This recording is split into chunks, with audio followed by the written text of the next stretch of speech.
everyone. I'm here to talk to you guys today about what's new in 2025 with Windows Admin Center. So my name is Davanna White. I've been a PM at Microsoft for over 5 years. A majority of that time has been spent working on Windows Admin Center. I have a couple of subject matter areas where I'm the particular expert in, but obviously Windows Admin Center is run by a team. So these are the things I specialize in, and we'll talk about some of those things in this presentation today. Also flash my email up here. It will reappear at the end of the presentation in case you have any questions or want to follow up with me offline. Agenda here, really quick. We're going to do a super fast product overview. We're going to talk about what's new, what's coming, and then I'll give you guys a couple of reminders to take away from this presentation. So to start, Windows Admin Center is a remote Windows Server browser-based management tool. It is meant to complement existing tools like System Center and others. It's super easy to install. You can do it in less than 5 minutes, get up and running. We also have an Azure offering, so you can manage not only your on-premises resources, but also resources in the cloud and Arc-enabled resources and things of that nature. Let's get right into it. Let's start talking about what's new. We're going to start with virtual machine management. The virtual machines tool is our most used tool in Windows Admin Center. And as such, we want to keep, improving this tool, making it better for you guys so you can manage your virtual machines. So there's a few things that we've done recently in this space that are really new and exciting. We've revamped kind of 2 experiences in the virtual machines tool. The first one is importing a VM, which is now in public preview, and then also move VM. We're also going to talk about load times for the virtual machines tool, but let's talk about these 2 new features first. So first, we have our import VM experience. What we've done here is we have made it more of a guided workflow. We've given you more options for how to proceed with the import experience, including the option to reconfigure your storage, to configure your virtual adapters. We also included cluster import as well as virtual processor save state reset. Additionally, we also have inline validation now. That way you don't go through the entire VM import flow and realize you have a mistake and have to start over. This feature, along with the Move VM feature, are both under an experiment key right now. Experiment keys can be added in Windows Admin Center by navigating to your Windows Admin Center settings and then the Advanced tab. Here you want to put in this string, msft.sme.hyper-v.new import flow, and click Save. And now when you navigate to the Virtual Machines tool, this experience should now appear. Let's take a quick look at what this looks like. So here we're in the new import VM experience. Here you can choose configurations paths, which is where your VM is. Look at your available VMs. See here, you'll get inline validation saying hey, there's already a VM with this name, so you probably need to rename it. You really don't want 2 VMs with the same name on your machine.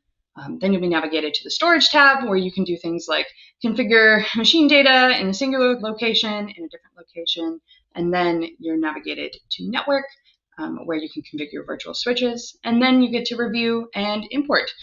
This whole process should only take just a few seconds, and after you've reviewed your data and you start the import process, it really should be complete really quickly, and you'll see that you get a success notification that your machine was imported.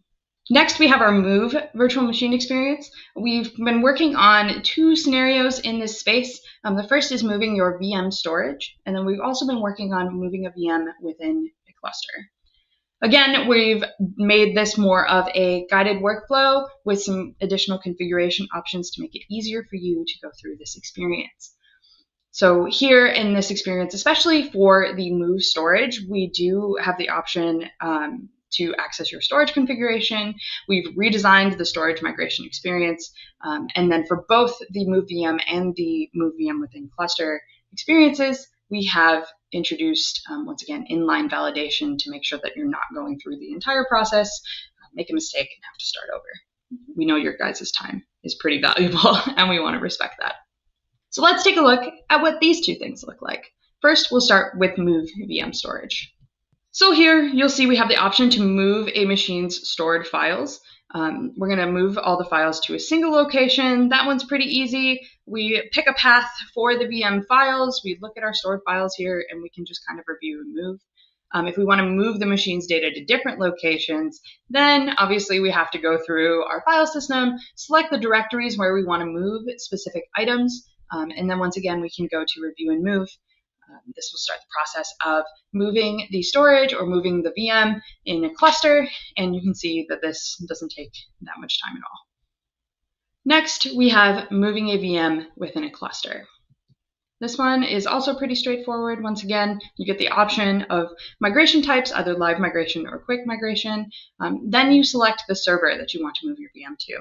Here you'll see we have inline validation now that says like, hey, this cluster node is compatible with the VM move, or if it's not, giving you some options of like how to rectify that, or at least, letting you know that if you start this process, it's not going to work. Again, these features are still in preview. We are still actively working on them. So please try them out. If you have any feedback for us, please feel free to email me personally or the broader Windows Admin Center PM team. If you have contact information, reach out to your Microsoft contact to pass info along. We're really interested in making sure, once again, that you guys have the best VM management experience possible. And since these features are still in preview, we're really, again, looking for feedback from you guys to make them the best they can be.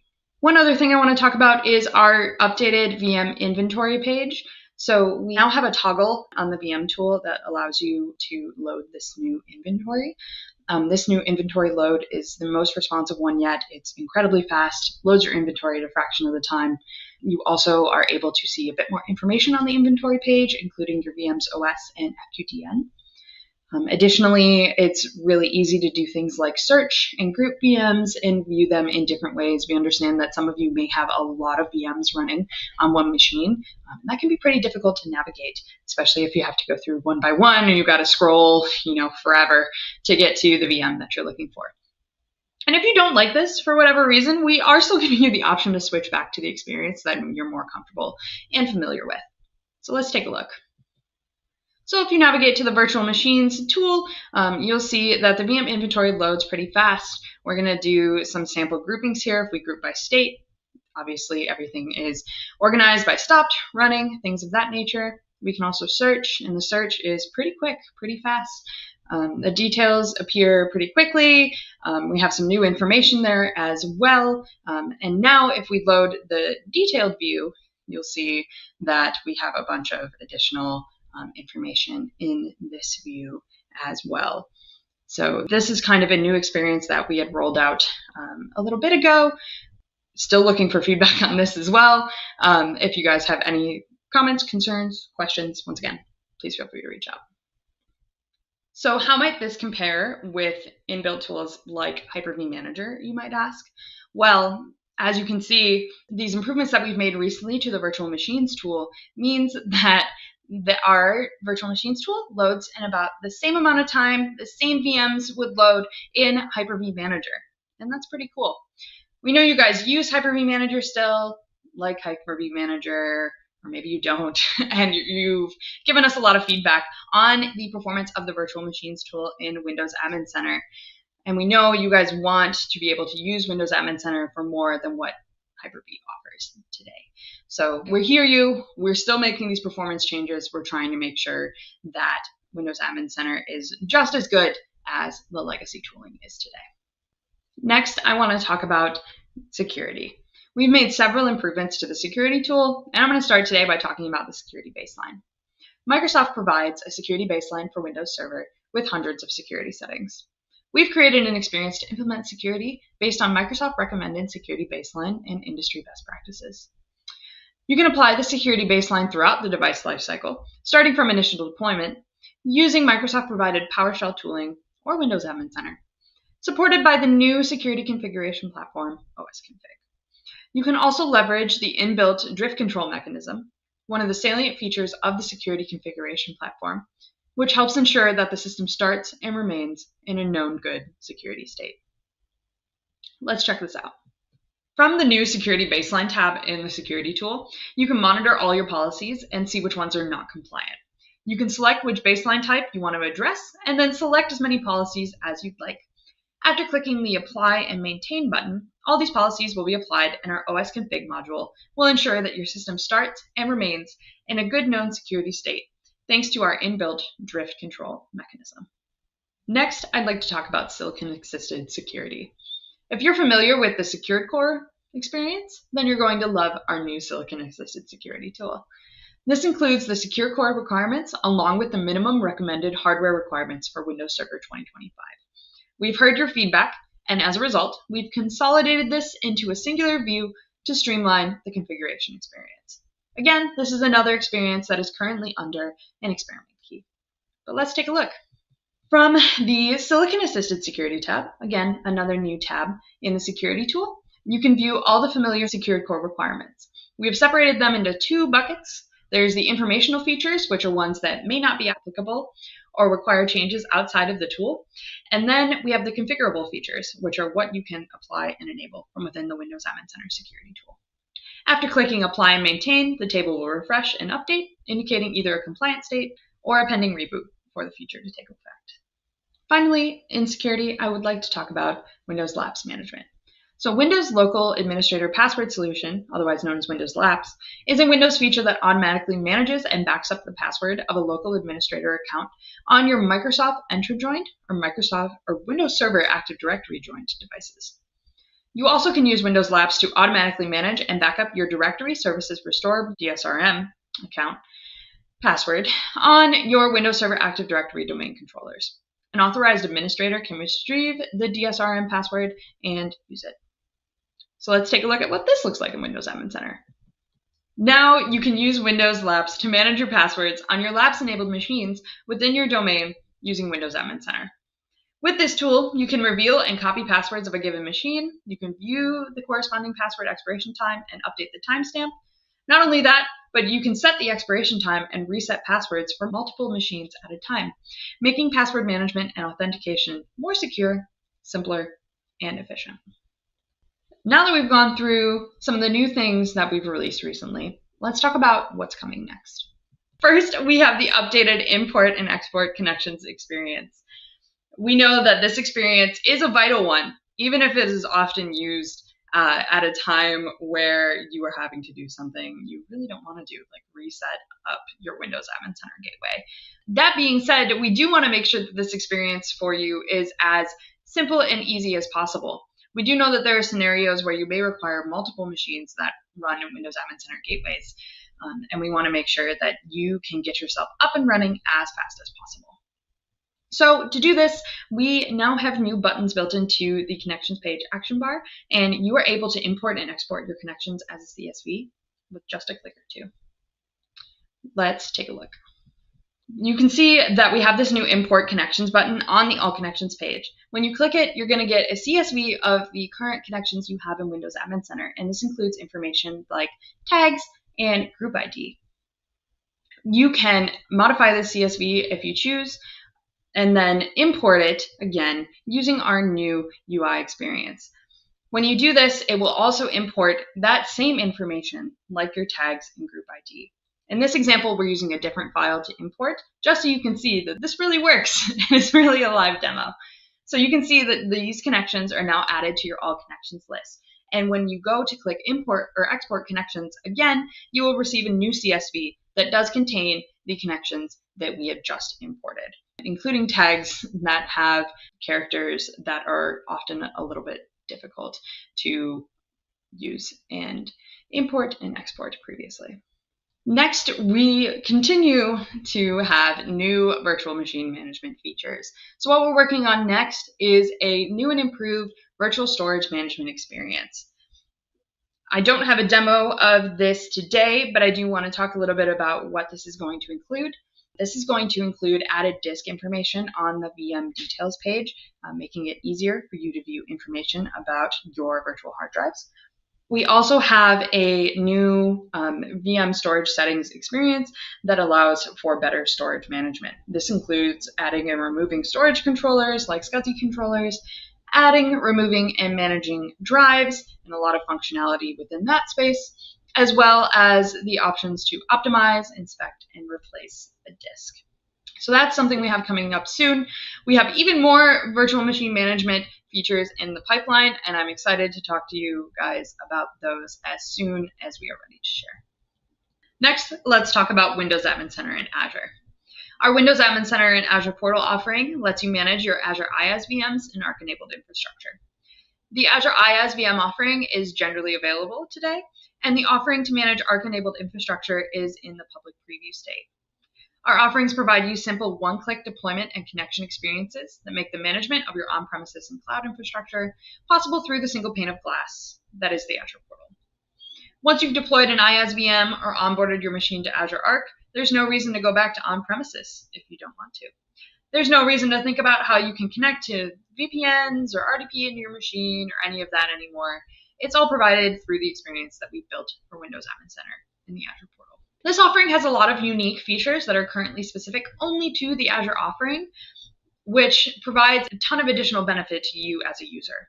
This includes Azure RBAC access control, faster load times using the Azure Content Delivery Network, updates monthly, automated certificate management, and AAD authentication. This time around, I'm here to tell you that really and truly, the GA release of our Arc offering is coming soon. We're trying to check off the last few boxes and should have it released hopefully in the next few months. This Arc offering is part of the new suite of tools offered through Windows Server Management enabled by Azure Arc, which was announced around Ignite last year. This suite of tools is free for customers using pay-as-you-go or those with active software assurance. We know that at the time of that announcement, some of you had some issues using Windows Admin Center for Azure Arc, but rest assured, even if you aren't currently using PAYGO or SA benefits, you can continue using this tool even after it GAs until November of this calendar year. Finally, in this looking forward space, I do want to talk about what to expect for the rest of this calendar year.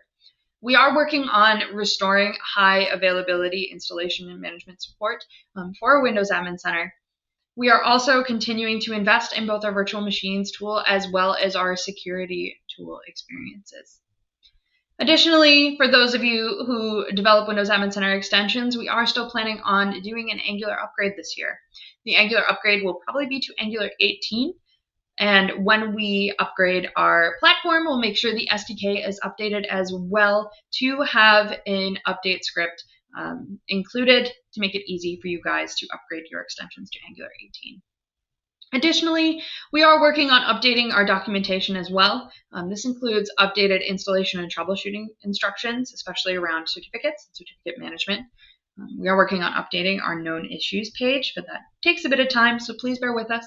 And then we're also working on updating our pages around the .NET Gateway plugin development and general extension development troubleshooting for those of you who build extensions with us. Finally, I do have a couple of brief reminders to leave you with before I end this presentation. I do want to remind you that our backend upgrade is now generally available as of Windows Admin Center 2410. As a reminder, this was a move from .NET 4.6.2 to .NET Core 8. The .NET framework is a core component of Windows Admin Center and is kind of what everything is built on top of. This means that with this upgrade, we have faster performance and shorter load times. We have enhanced security through improved cryptography, and we have HTTP2 support, which reduces latency. We also have the potential, if we chose to in the future, to support other OSs. That is not currently something that will happen in the short term, but now we at least have the potential to do so. This also brings me to reminders for extension developers, especially when it comes to this .NET upgrade. Those of you who have developed extensions, even if it is just a tool or solution extensions, should test out your extension with the upgraded backend. If you have developed a gateway plugin, your extension will be adversely affected due to the switch from .NET 4.6.2 to .NET Core 8. We have changed how gateway plugins are built with Windows Admin Center and have some extensive documentation on how to migrate your extension from the older backend to the new backend. Please note that your gateway plugin, if it is still using .NET 4.6.2, will not run with Windows Admin Center version 2410 and newer. So if you have a gateway plugin and haven't migrated or are concerned about your extension's compatibility with the updated backend, please feel free to reach out to me. Me and my team are really happy to help you guys out, figure out what's going on, help you with migration and aid in troubleshooting and all of that jazz. Next, I want to talk about updated publication requirements. Security at Microsoft is really, really important. and is important to us. So we have upgraded our extension publication requirements with that in mind. This means that NuGet package signing is now mandatory, where it was strongly recommended before. Additionally, we require additional file types to be signed, including DLLs and JavaScript files. There are a couple of other additional requirements. All of these requirements are now included in our extension development documentation, which you can find at aka.ms/extendwac. With that, this is the end of my presentation. I want to thank you guys so much for attending and listening to me speak today. Once again, if you have questions, comments, concerns about anything I presented today, feedback about Windows Admin Center generally, or anything else you want to talk to me about, my email is up here on the screen. Please feel free to reach out to me or anyone on my team directly. We'd be happy to chat with you.